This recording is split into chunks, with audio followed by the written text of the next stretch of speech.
I'm not a content creator. I'm not a game theorist. I'm not an animator. I'm not a writer. However, a while ago I started thinking about some silly little Deltarune theory when I was bored.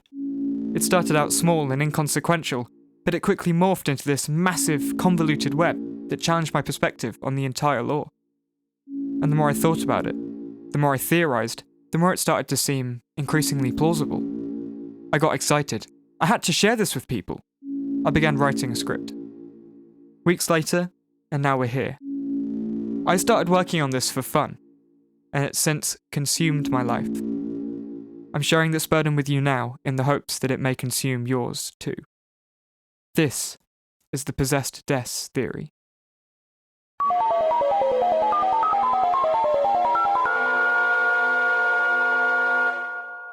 Every invention needs a prototype, after all. Before the brain rot begins, we need to build a better picture of our lost girl by tying together some foundational evidence. As a rule, I'll give my reasoning for any new claims made, but to stop this video from being even longer than it already is, anything that I've already proven will be taken for granted for the rest of the video. This will have the added effect of making me sound increasingly unhinged as the video progresses. Now, since it's 2025, the one thing we will take for granted is that Guster is real and working out of the shelter. I'll add timestamps for each section in the pinned comment in case you miss anything, as well as links to better video on topics that I gloss over. Let's start with the linchpin that will hold this entire theory together. Part 1. The Night. The fact that Des is the Night is one of the few things we can say about her with any level of certainty. The fact that so many people disagree is a testament to just how little we know about her. The Night's appearance, choice of weaponry, alliance with Chris, and the retrograde fragment of the Lost Girl motif in its kick-ass battle theme are some of the things I'd point towards to prove that Des is the Night. But to save time and avoid treading on other people's toes, I'd highly recommend this video for a more in-depth analysis of the theory, if you're not already a believer. This is our first Des truth, so to speak, which will underpin all our further theorizing, which means if you're watching in 2026 and Papyrus Night's been confirmed, then you can click off now, I guess. But while we're here, let's take a moment to analyse the Night's design, to see if we can glean any more lore from what we've been given.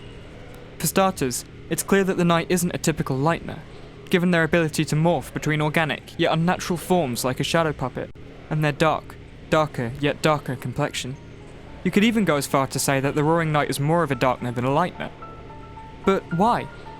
In order to reconcile the realities that Des, who is a Lightner, is the Night, and that the Night, who is Des, isn't a Lightner, we need to understand what separates these two groups to begin with. Lightners are people, while Darkners are inanimate objects. Lightners have souls, whereas Darkners are soulless. From this, we can understand that to have been transformed by the darkness in this way, the Night must derive from Des's soulless body, which was treated as if inanimate and turned into an eldritch horror. Something else to consider is her holy hands, which bring to mind a certain mystery sprite, implying a connection between the Night and Guster. These ideas are going to be really important later, so don't forget. Part 2. Don't forget. The identity of the person singing Don't Forget at the end of Chapter 1 was once one of the community's favourite topics to speculate on. But in recent years, the Deltarune theory scene has found some frankly more juicy eggs to crack, leaving the mystery of the masked singer unsolved. But for me, the new information given in Chapters 3 and 4 leaves only one possible candidate. If you can see where this video is going, you get no bonus points for guessing that I think that it's Des.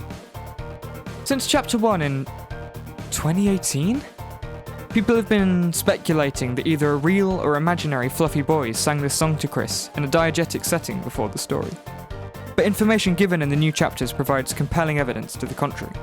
Now, while everyone's favourite human-sized stress ball seems to be a pretty good singer, he outright says in Chapter 4 that he has no hobbies other than those he uses to serve others.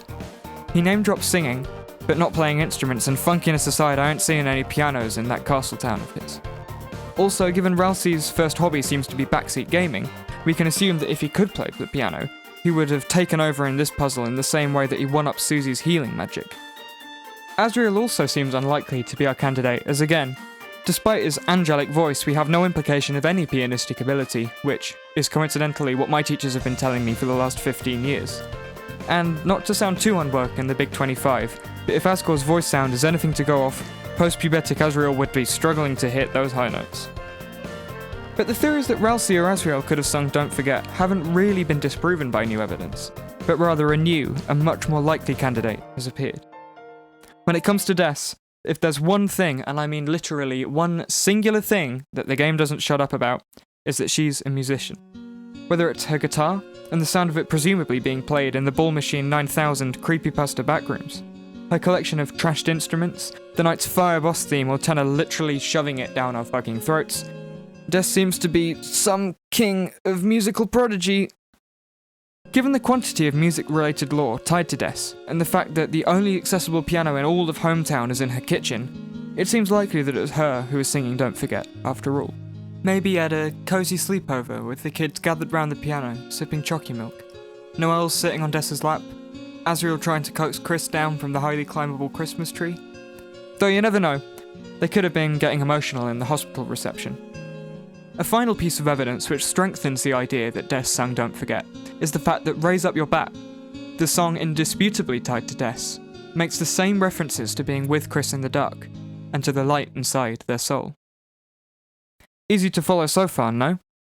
Des is the Knight, and she sang Don't Forget. But now it's time for some hot takes. Part 3. The Phone Guy. Welcome back, 2015. It's like you never left us. The identity of the entity at the other end of Hometown's worst phone line has been the object of fractured discourse and pretty heated debate since the release of chapters 3 and 4. 2 months ago already? Many people seem to have landed on the idea that Carol is the one talking to Chris, but I invite you to consider every theorist's worst nightmare. Occam's razor. Wiffle bat. Whatever. This is the idea that of two competing theories, the simpler explanation of an entity is to be preferred. In other words, which character is easiest to link to the text of the calls? Of all the characters that we know of in Deltarune, who is it that we've seen open dark fountains, kidnap police officers, and bait out the 3 heroes in the church? That's right, it's none other than the Roaring Knight, who, as we've decided, is Des. Another detail is that the spiky black text box, Mars Curiosity rover quality connection, and ominous sound could be considered as evidence for the idea that whoever's calling is doing so from some kind of dark world, possibly near a fountain. And those two things kind of seem like the Knight's deal so far. Finally, as we've already discussed, it seems the Knight is Des's soulless body. The idea that entering a dark world while soulless leads to a Knight-like transformation explains why the phone guy makes such an effort to warn Chris about not entering a dark world without us. Of course, for the phone guy to be giving this warning, they'd have to know about what happens to a soulless entity when it enters a dark world. And who else would know this information but the Knight itself? I guess the burden of proof lies with me to explain why I don't think that Carol's the phone guy, so let me provide a little counter-evidence. For one, in the climactic and intentionally dramatic final scene of the Chapter 4 Weird Route, Chris receives a phone call from Carol, who talks like a normal person instead of an anime villain. Well, kinda. Crucially, they have their normal talk sound and text boxes. Considering that the phone call at the end of the normal route uses the standard spiky text boxes used by the phone guy, it seems highly unlikely that these two could be the same person without some mental gymnastics being employed. In fact, I'd go as far to say that Toby Fox included this intentionally as the payoff of the entire Chapter 4 Weird Route. The revelation that Carol isn't the phone guy after all, and this is just a red herring. And speaking of red herrings, a piece of evidence commonly used to suggest that Carol is the phone guy is this phone call.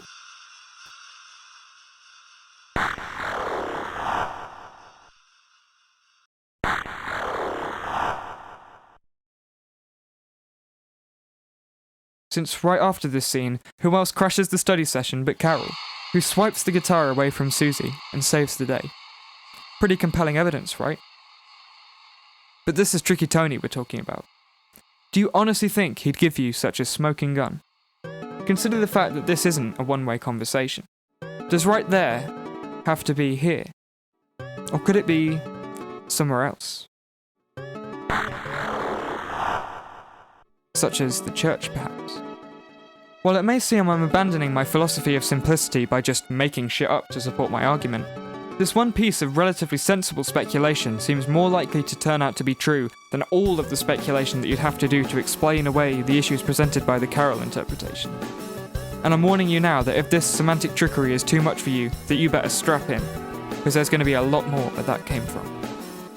We can also strengthen the idea that Des is the phone guy by assuming that she's saying don't forget, and vice versa.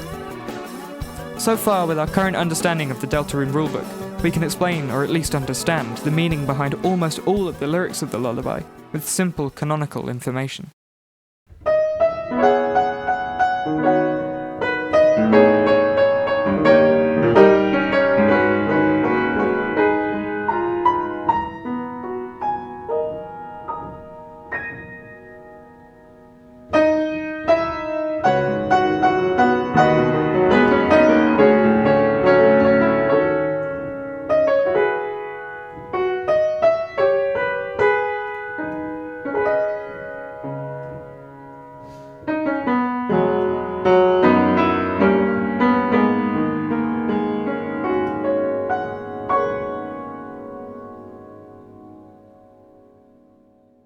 This leaves only 3 lines up for analysis.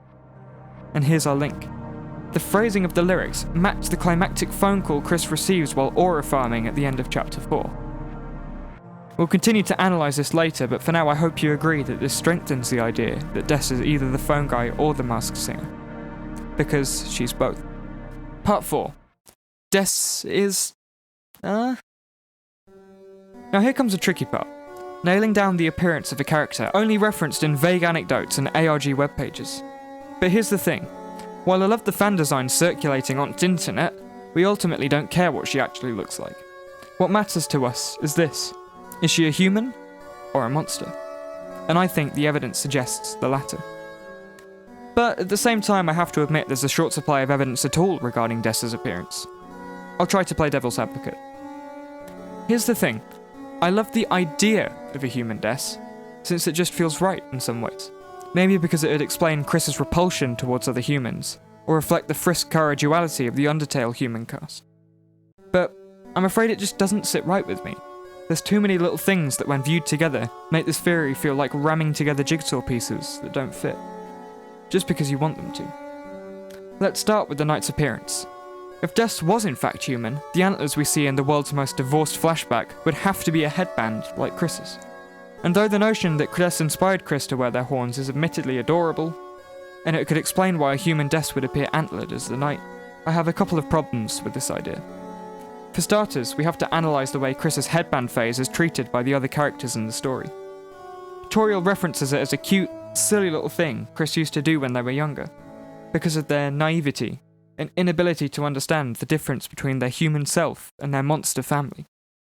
Essentially, Toriel implies Chris wore the headband not as a fashion statement or to be cool, but as an expression of their youthful innocence and the lack of understanding of the realities of the world around them.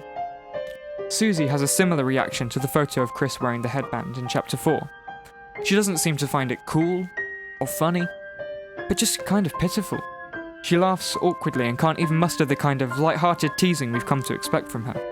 In other words, wearing a headband to pretend you're something you're not isn't grown-up behaviour in this universe.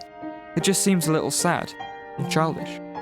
It follows that Des, who's idolised by Chris for her maturity, wouldn't behave in such a kid-like way, essentially playing make-believe. All this to say, I don't really think that a grown-up Des would wear fake antlers to pretend she's a monster. Something else that could be used as evidence against human Des is the good old-fashioned headband theory. New text from chapter 3 finally seems to confirm that Rousey, as a Dark Knight, is some kind of inanimate object in the Light Worlds. And given his red horns, it could still be argued that Rousey is the Dark World form of Chris's old headband. But if we let this be true, it sets the precedent that old headbands which resemble the horns of your family members become darkness and not accessories in the Dark Worlds, surely leaving our knight sans antler. Also, you could argue that the Dark World forms of the main characters don't seem to pander much to their desired body images, with the exception of Susie's tail, as Chris, despite their rejection of their humanity, still looks decidedly human, though admittedly more like a Blue Them group member. And Noelle, with her repressed rebellious streak, couldn't be less grimdark if she tried. In other words, if a human Des cast aside her antlers the way Chris stopped wearing their horns, it's unlikely that the Roaring Knight's design would be so seemingly servile. That being said, there are plenty of counter-arguments to these ideas. Des could have been an antler-wearing fashion icon. Headband theory could be bullshit. Or maybe the Roaring Knight itself is just Dess's headband. Actually, no, that's bullshit. Moving on. Beyond the physical appearance of the knight, there's also contextual evidence against the human Dess argument, which I think betrays the strength of the implied emotional bond between the Holidays and the Dreamers. Put it this way, you're Toriel Dreamer, and your best friends from college move in next door to you. Around the time you have your first child, they decide to adopt a human, a creature so strange and unusual to monsterkind that there are books in the library that explain how to raise them, and Dess is the only human child in hometown. You stay close with Rudy and Carol, spending time together on weekends as your children grow up. Then, inspired by the Holidays, you and Asgore decide to adopt your very own human child. In this situation, wouldn't you go to your best friends with lived experience with raising a human for advice on how to look after your own? Or would you repeatedly take out the same crusty old library book on how to care for humans? To me, this just feels like quite sly behaviour. Putting yourself in Carol and Rudy's shoes, not that they wear any, I think you'd be justified to be hurt. It would almost feel as if Toriel didn't trust you to give her reliable advice. This is admittedly not the strongest evidence, since you can read books and talk to people at the same time. Not that I'd know anything about that. But the deliberate inclusion of Toriel's use of this book in the library seems to betray the sense of the together through thick and thin bond implied between these two couples. Her repeated loans of this book imply to me that owning a human child is something without precedent in hometown. If Dess was human, why didn't Carol and Rudy loan the same book before Toriel? Maybe they're too rich to use the library. Another nuance which seems quite deliberately included in Chapter 4's flavour text is the notable absence of cutters for gingerbread humans in the Holidays' kitchen drawer, in a line of text which directly parallels the classic gingerbread monsters and gingerbread humans line. Given their unlimited funds, obsessive consumerism and inability to get rid of anything related to their daughter, it seems unlikely that the pair would either exclude Dess from their family gingerbread portrait-making sessions, or be capable with parting with the literal silhouette of their lost daughter. One last thing to note is that among the orthodontic apparatus and Mary Jane buried in the trauma pile in Dess's room is a pair of shoes fit for hooves. Since no other Holidays have ever been seen in shoes, it seems most likely that these are Dess's, and it follows that the distressingly large pile of orange Converse in her wardrobe are probably also fitted for hooves in this way, as owning both shoes for deer, which no one else wears, and shoes for humans would be very strange behaviour.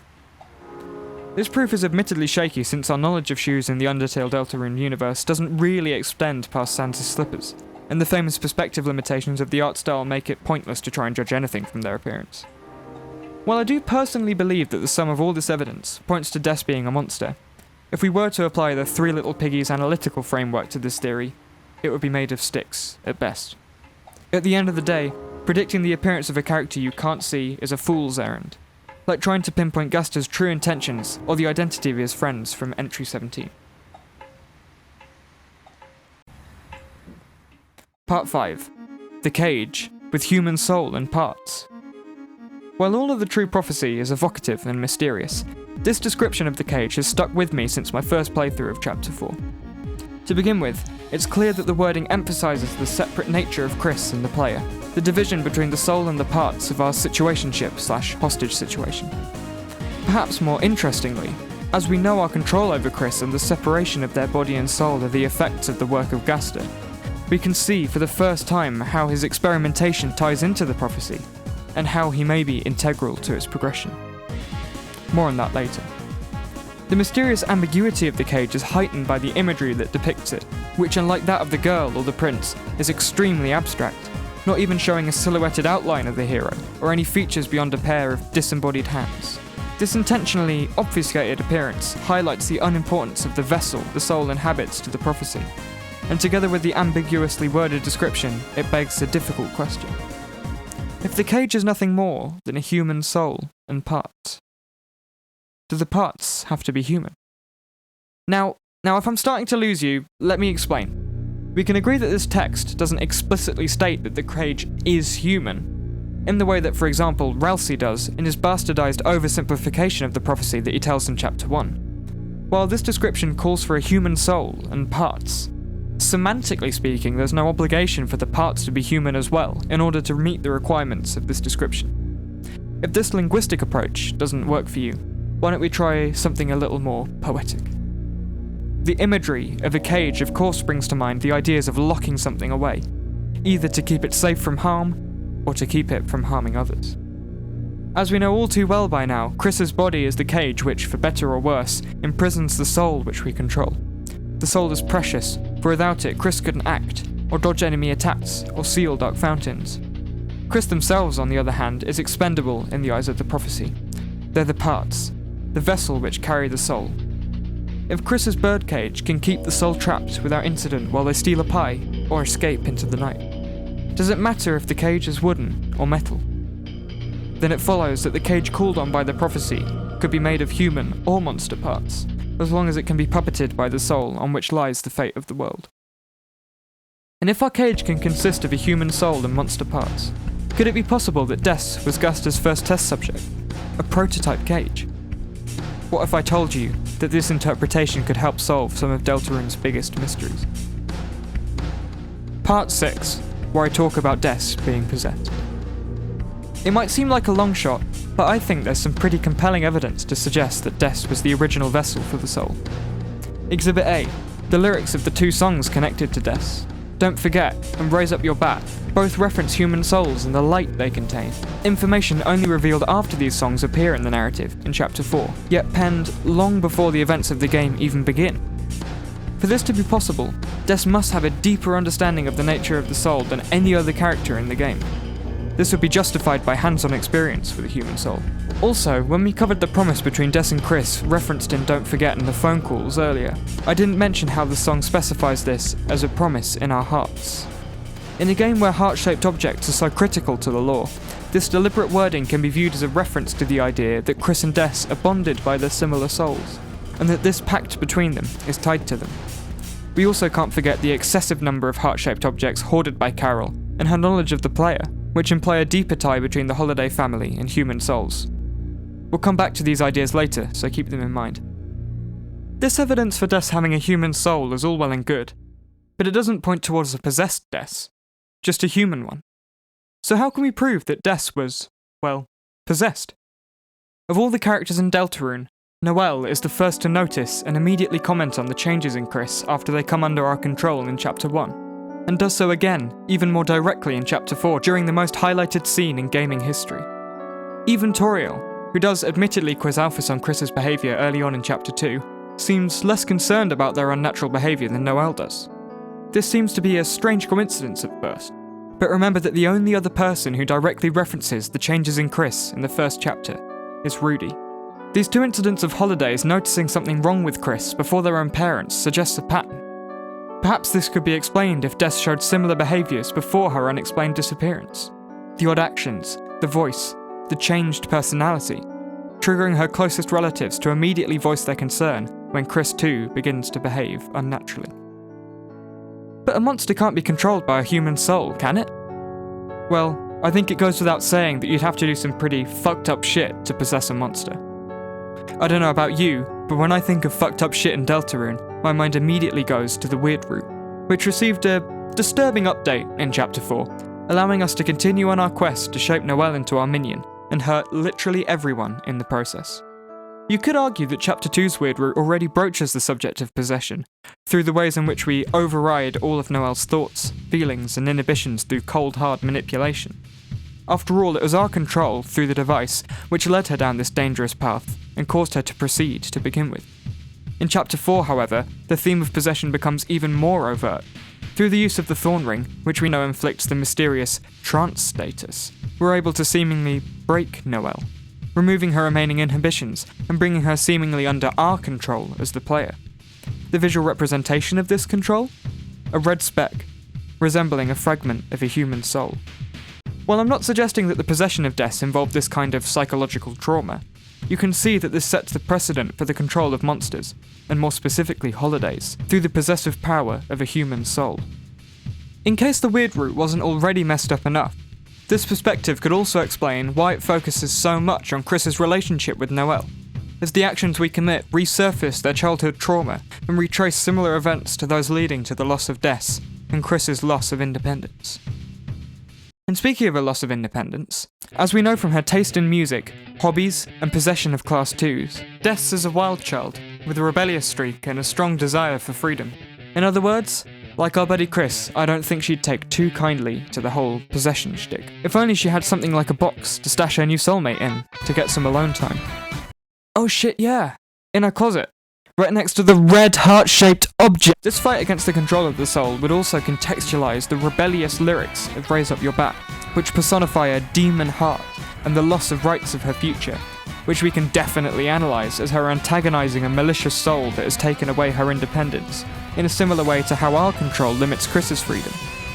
Tearing out her heart would also provide Des with an opportunity to just be herself sometimes, and perhaps sing a lullaby to Chris and her sister.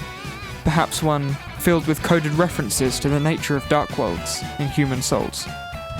This idea of a possessed Des can help to explain why she's lost to begin with, and what we need to do to find her. To be clear, it's probably not her that we're looking for, because if so our search would have been pretty damn short. But if there's one key theme to the holiday family lore besides music, Christmas, and trauma, it would be video game secrets. Both within the game world and in the ARG segments of the Deltarune website, it seems like the holiday kids loved creepypastas. How poetic would it be for Des to end up becoming one herself? While we may have found the night, the soulless husk of the being once known as December Holiday, there's something else still missing. Hidden deep within the game itself, we find this text.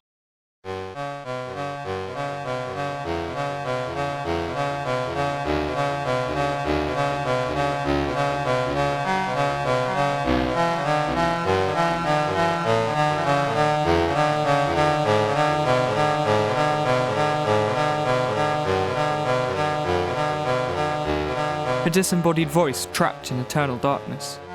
Since before the release of chapters 3 and 4, lore masters have been speculating that this mystery person is Des, and information from the new chapters has only strengthened this argument, considering that references to darkness and being lost are consistent with her characterization. Knowing now that she's the Night, we could speculate that the references to no longer needing to eat or drink invoke the idea that in her new form she's evolved past her base physiological needs, and that therefore this voice portrays the thoughts of Des the Night. However, references to being alone and isolated contradict this idea, as the Night has plenty of human and monster contact throughout chapters 3 and 4. How can this mystery entity be so clearly Des, but not the Night? Because this text is a representation of her dissociated soul, her desires, fears, and needs that make up her personhood. While the idea that Des's body and soul are separated is inexplicable in a conventional reading of the Deltarune lore, it makes complete sense when considering the possessed Des theory. Guster, after removing this monster soul to make way for a human replacement, would need to find a place to store it for not-so-safe keeping. So he stuffs it between the couch cushions of reality using his powers of science, a location which to us as players corresponds to being buried deep within the very code of the game. This is the real Des, the Des that we're being called to search for, and the Des who is calling us to find her. But what's the deal with this human soul that was supposedly controlling her? Where did it come from? And how can it override her free will? To answer this question, we first need to discuss the nature of Chris's soul. For those who don't know, within the code of Deltarune, the titles of all the text files in which Gaster directly contacts the player begin with device, such as device_contact, the text which begins chapter 1, and device_failure, which contains the game over text in all chapters, most notably after dying in the Roaring Night fight. This has led fans to believe that our control over the soul inhabiting Chris is linked to this device, created, of course, by Gaster. It follows that a primitive, prototype version of this device was used to possess Des during testing, likely under the control of Gaster himself, since obviously us as players aren't involved yet. Now back to us and Chris. A frequently asked, yet very difficult to answer question presents itself when we talk about the soul we control. Is it Chris's own soul, or a creation of Gaster's? While the creation of an artificial soul definitely seems like something that Gaster would do, and the animation of the soul spawning in at the very beginning of the game strengthens this argument, there are some issues.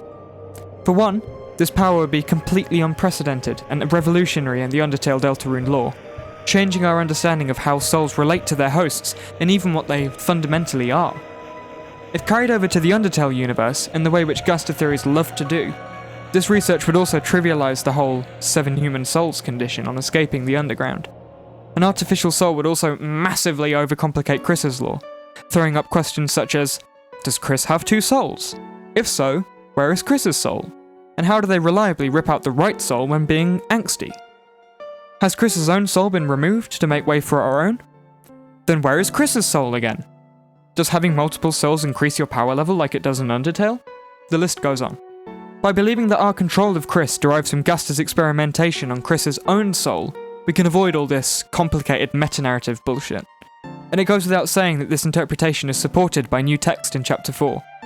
Namely Dessa's phone call to Chris, which warns them of the consequences of entering a dark world without their soul. As we've already discussed, these consequences relate to being transformed by the dark world into a goner, a process which occurs when you don't have a soul. Therefore, there's compelling evidence to suggest that Chris is soulless after ripping out the soul that we control, meaning that they do not contain multitudes. So if the soul we use to control Chris is their own, where did the soul in Des come from? I suggest that it's Chris again. Now, stick with me here. It makes logical sense, doesn't it? If Gaster isn't the one making the souls, then where the hell else could it have come from? But this would mean that Chris would have been soulless for the majority of their childhood, right? Full disclaimer, in this section I'm not suggesting that Chris's neurodivergent behaviour is caused by being soulless, and in this way less than human. And this idea is most certainly not applicable to the real world either. Ableism is for scum, and I will not be tolerating it in my comments section. It's common knowledge now that Noelle notices the difference in Chris's behaviour between when they're under our control and when they're acting under their own influence. What's interesting to note though is that Chris's behaviour when soulless is recognised by both Noelle and Toriel as normal behaviour for Chris. Noelle goes as far as saying that Chris's voice has gone back to normal, save for a weak and shaky tone that could definitely be explained by watching yourself manipulate your childhood friend into killing your classmate. Chris? Chris! You're back!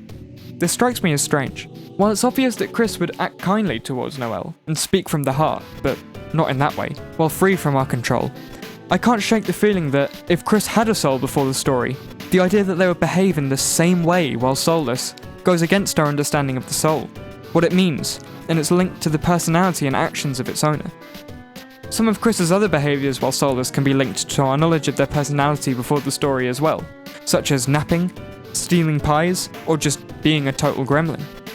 This very consistent behaviour, not to mention the fact that the townspeople we meet throughout the game refer to Chris as creepy, withdrawn and mopey, suggests to me that before the story, as when they're liberated from our control during the game, Chris was soulless. This way of looking at things also helps to tie together other loose ends. The bond between Chris and Des, the promise in their hearts, so to speak, would understandably be much stronger if they literally shared a piece of themselves, and as such were tied together. This link could also explain why Chris's soul is able to guide Des in the way described in Raise Up Your Bat. Something else to note is that we save over Chris at the very first save point in Chapter 1, despite the fact that there's no evidence to suggest that Chris has ever entered a dark world prior to our involvement, as Rousey had never met them before, and the playdates recalled by Ram definitely seem to have occurred in the light world.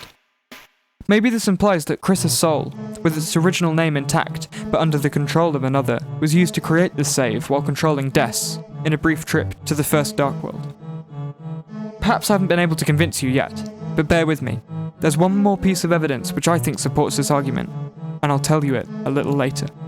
For now though, why don't we take a step back and see what we can infer from everything we've talked about so far. The final part. Implications. You may have heard already, but there's a conspiracy brewing in Hometown. A conspiracy which revolves around a missing girl, forgotten by all but her closest friends and relatives. A conspiracy which revolves around a police case handled so badly that the chief of police was sacked by the mayor herself. A conspiracy which revolves around a bunker, and the select few who can enter it.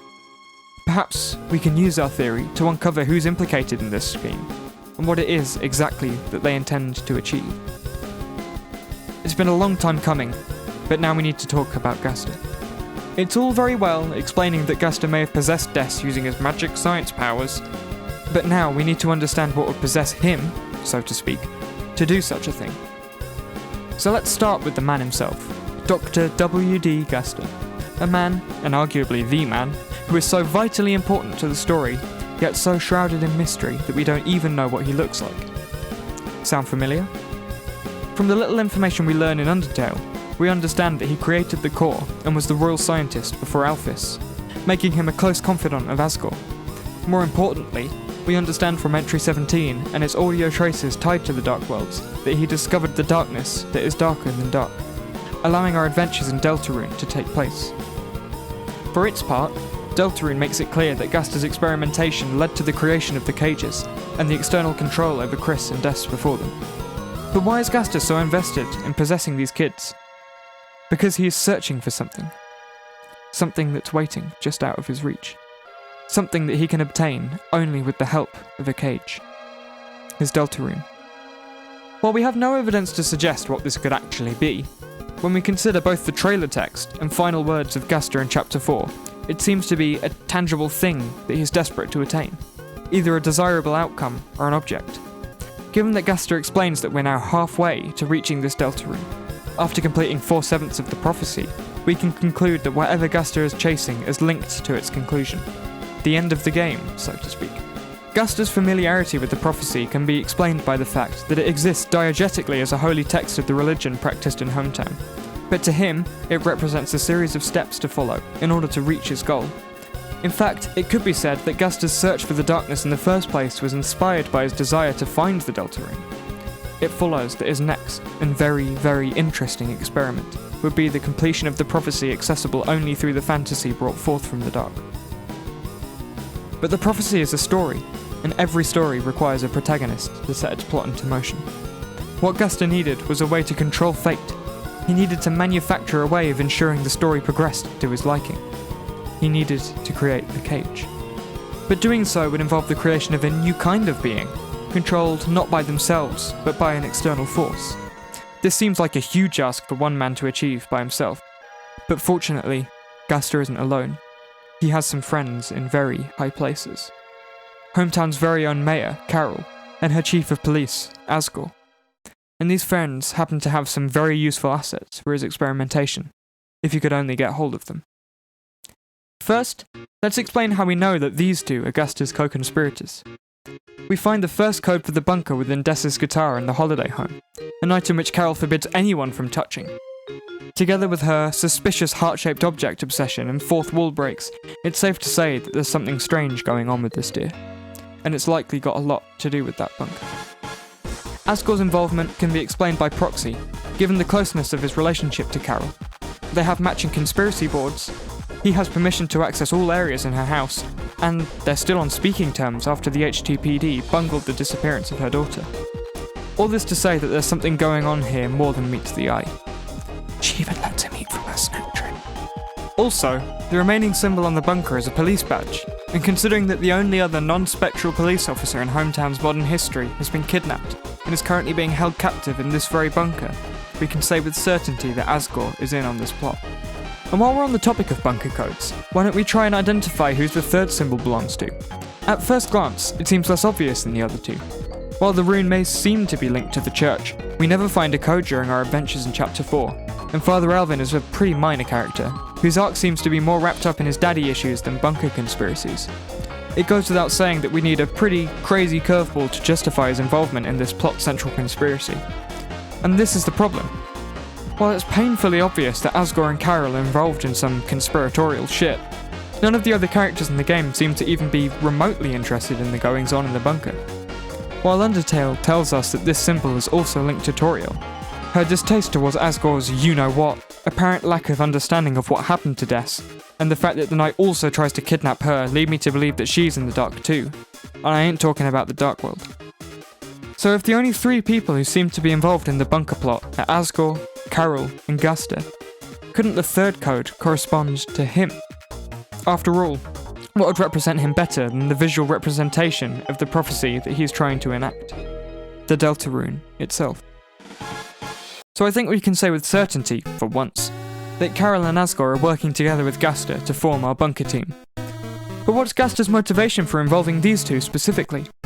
Well, history tells us that holidays and dreamers come in pairs. Since the two couples met at college, they've been thick as thieves ever since.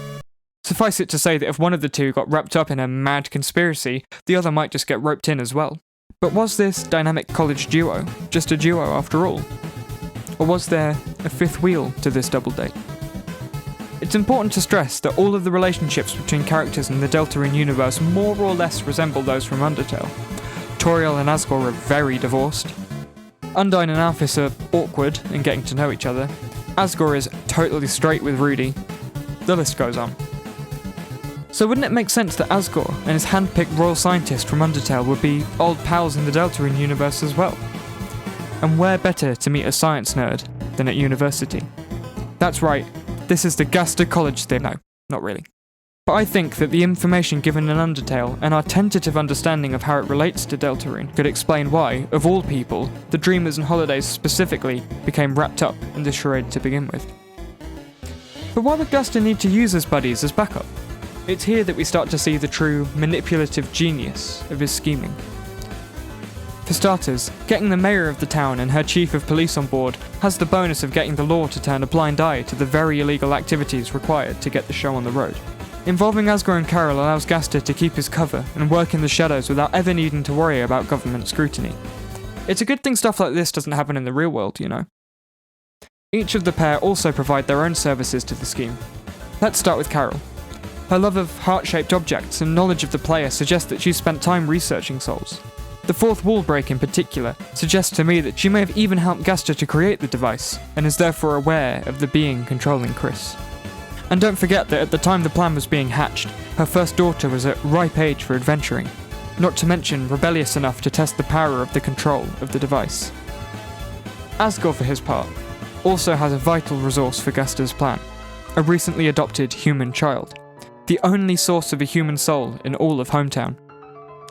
With Carol, Asgore, Des, and Chris, Gaster had everything he needed in order to carry out his plan. A vessel, a human soul, and the right connections to keep everything under wraps. All he had to do now was proceed. And proceed he did. The first step towards enacting the prophecy was using Chris and Des to create the cage. Of course he needed to call on Carol and Asgore for their help, but immediately there's a catch. How do you get two loving parents to hand over their children for a mad science plot? Manipulation, of course. Remember how Rousey convinced us, as well as Chris and Susie, to go along with him and save the world by not telling us how doomed we are by the narrative before we were already in too deep? It would appear that Gaster used a similar method to get his respective duo on board. By focusing on the whole save the world from destruction part of the prophecy, and likely brushing over the potential pain, angst, side effects and disappearances caused by his work, he compels Asgore and Carol to play along out of a sense of duty to protect those around them, a particularly effective strategy against this pair of public servants. Breaches of the Hippocratic Oath aside, this manipulation allowed the good doctor to begin his experimentation. And surprisingly, it worked. After performing some fucked up shit and a little tampering with that heart-shaped object, Gaster was able to replace Des' soul with Chris's, which, as we already established, now contains a primitive version of the device, allowing Gaster to puppet our first cage. Under the influence of the device implanted in Chris's soul, Des was used as a test subject, but didn't see active duty within the prophecy before something terrible happened. We know this for a few reasons. While Des in Don't Forget shows detailed knowledge of the soul and the functioning of the Dark Worlds, implying some level of experience with Gaster's work, no obvious contenders for other members of an original Three Heroes trio exist, nor do we save over the progress of any other adventurer during our travels.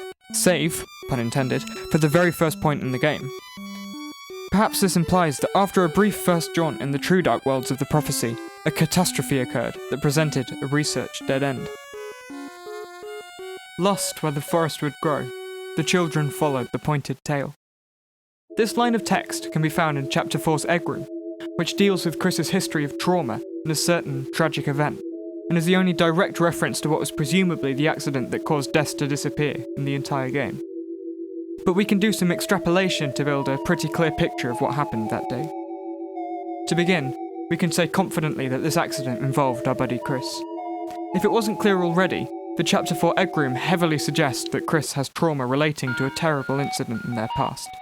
An incident involving who else but a strange man. This idea that Chris was involved in the disappearance of Des is strengthened by a private blog post of Noelle's, which describes a run-in between a pre-Fun Gang Susie and Chris. Susie, angered by their lack of reaction to her attempt at bullying, says, "One day, your mom's gonna get sick of you, you little freak. And as soon as that happens, someone might make you disappear. And she'll finally realise how happy she was without you. Chris's response to this accidental deep cut is so weird and unsettling that Susie turns and books it out of the room. Considering the demons in their past, it would make sense that this disturbing response was an affirmation of their survivor's guilt. I wish they would. Beyond Chris's involvement, we know one more thing about the disappearance of Des, that it must have involved a soulless Des entering a dark world. For, as we've already discussed, it's her soulless body that's transformed by the darkness into the form we call the Roaring Night. Together, this evidence suggests to me that one day, when exploring the forest with their brother and the Holiday sisters, Chris stumbled across a bunker in a clearing, not understanding the dangers hidden inside. Once Des catches up, she panics. Unlike the others, she knows what lurks below, and is aware of what will happen to soulless Chris if they venture inside. The door opens a crack, and Chris takes a step further. But at the last moment, Des sacrifices herself, tearing out Chris's soul and giving it back to them to prevent them from losing their form. She, however, isn't so lucky. She begins to morph and change, becoming the Roaring Night we know today. Chris, terrified, runs away, left with the single thought: it should have been me. This is the origin of their bond of obligation towards Des, their survivor's guilt, that causes them to work as a team throughout the events of the game to make up for the foolishness that cost her her life as she knew it. This is my final and strongest proof that Chris was soulless leading up to the events of the game. The idea that it would explain the trauma, guilt, and obligation so pivotal to their arc and the narrative of the game at large. With the cage destroyed, it seems as though Guster's plan had been foiled. Or had it? Was Des ever truly intended to play the role of the cage? Or was she destined to become the knight all along? Within the true prophecy, along with the three heroes necessary to fight to save the world, an antagonist is required to be their foil and battle them strife by strife. Without this knight, the three heroes wouldn't have anyone to defeat, and the prophecy couldn't progress. When we recognise that our knight is Des, created through the machinations of Gaster, we can see that the knight isn't a creature implicit to the creation of dark worlds, such as Ralsei, but an artificial creation which, similar to the cage, needed to be synthesized as a part of Gaster's plan. Without his work, there would be no Roaring Night. And I suggest that Gaster's plan was to use Des as the knight all along. So why possess her and use her as the cage then? I hear you cry. It's simple. Beyond being able to test the device and gather some data, implanting a human soul into Des gives her something she can tear out angstily, and perhaps stuff into a gift box, right next to all the heart-shaped objects in her closet. In other words, we have no evidence that monsters can remove their souls from their bodies, but plenty to suggest that a human soul can be removed at leisure. With one catch. Entering a dark world sans soul is a one-way ticket to Goner Town. This is what Des the Knight takes such pains to warn Chris about during Chapter 4. Though, through Chris's soul and their involvement in Des's disappearance, Gaster effectively creates a trauma bond between the true candidate for use as the cage, Chris, and the antagonist they must fight against, the Knight. In other words, the promise between Chris and Des, tied to their guilt over the incident and the soul they have shared, allows Gaster to guarantee the completion of the prophecy by making the heroes and their villain work together. In other words, it seems as though everything is going according to Gaster's plan.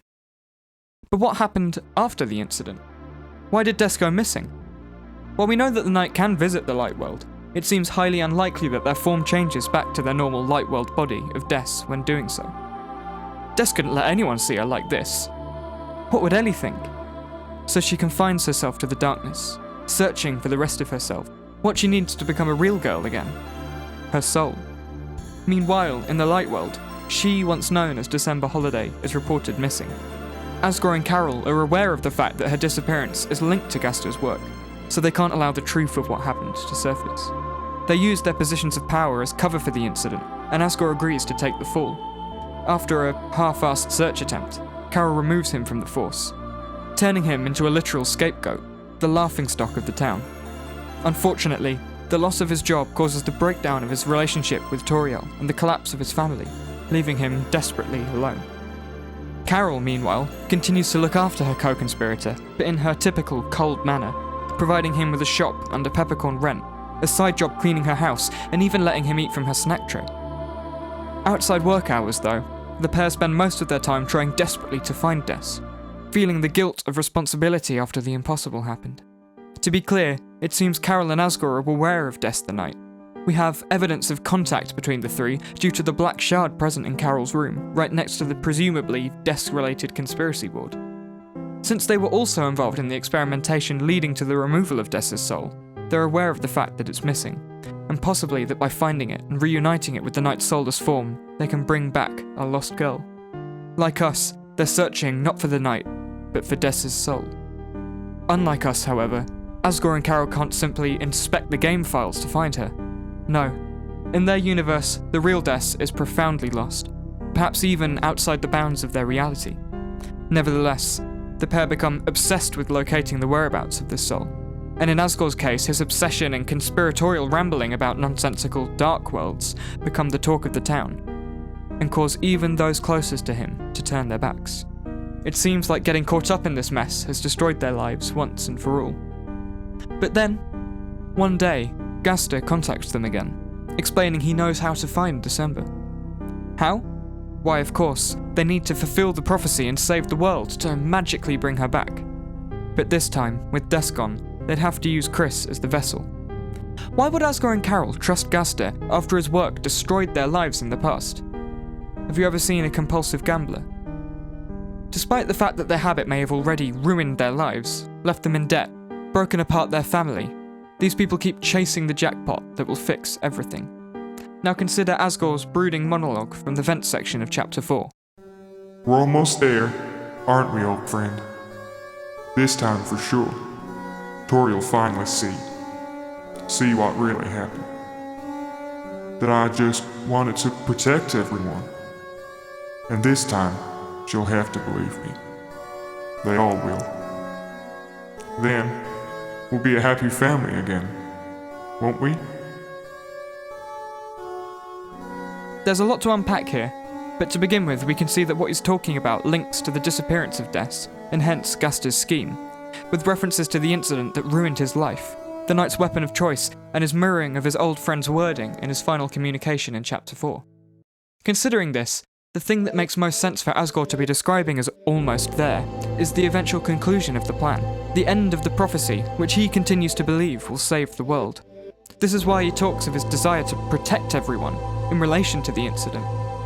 They had to do what they had to do to save the world, after all. This is an important distinction to make, because it supports our theory, as if Des's disappearance wasn't part of a bigger picture like this, and was actually just caused by negligence, then this idea of protecting others would be a weird non sequitur. Something else to note is the compulsive language used by Asgore. This time they'll finally see. She'll have to believe me. We're almost there this time. We'll be a happy family again. These lines wouldn't be out of place in a 24-hour Vegas casino, showing just how invested Asgore is in helping to fulfill the prophecy for his own ends. This desperation puts Gaster's manipulation tactics on full display. Asgore seems now to believe that the end of the prophecy will help him to find Des, and as such will reveal to his family that he wasn't in the wrong all along. Asgore mistakenly believes that working with Gaster will right all the wrongs in his past, fix his family, and make him happy again. Remember when I said at the beginning of the video that the more this theory consumed my life, the more I felt like it had to be true? This is the very definition of the sunk cost fallacy, the idea that once you're already invested in an idea, you're much more likely to see it through to the end. In Asgore and Carol's case, the sunk cost fallacy can explain their continued contribution. The pair feel as if they must continue to work with Gaster in order to prove that their initial contribution that led to the disappearance of Des was justified. In other words, if they don't continue to push towards the completion of the prophecy, then the loss of Des and its many consequences would have all been for naught.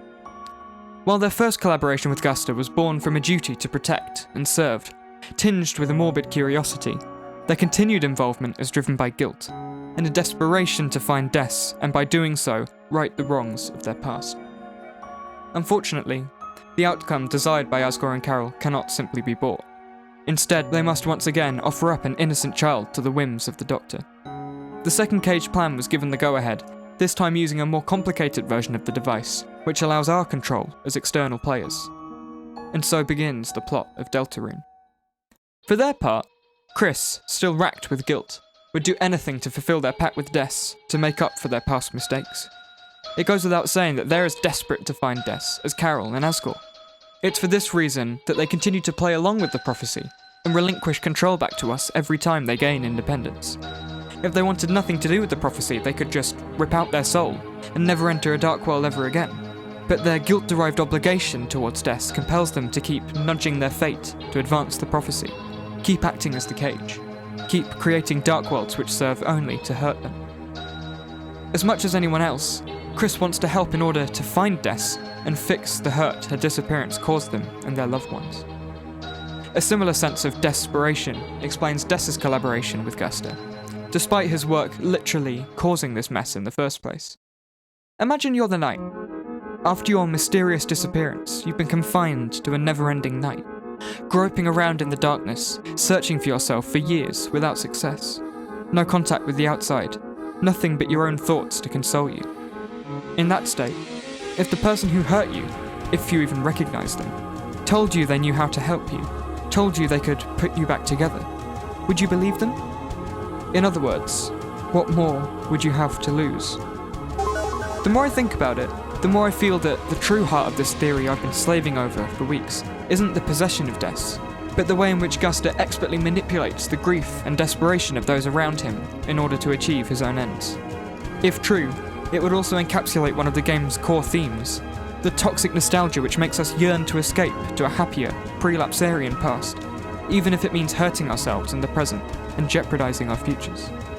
Like Deltarune itself and Undertale before it, this is a theory about how wanting something too much can hurt you and those around you, even if it's what you think you need more than anything. And that the vulnerable people who feel this way can be taken advantage of by those with ulterior motives and made to do terrible things. With the halfway point behind us, and the final act of Deltarune's narrative drawing ever closer, there are still many narrative threads left to untangle and innumerable questions left to answer. I would like to pose just one more before we finish. Will our friends get the happy ending they yearn for by continuing to place their trust in Guster? Or should they heed the old warning, to beware the man who speaks in hands? Well, what do you two think?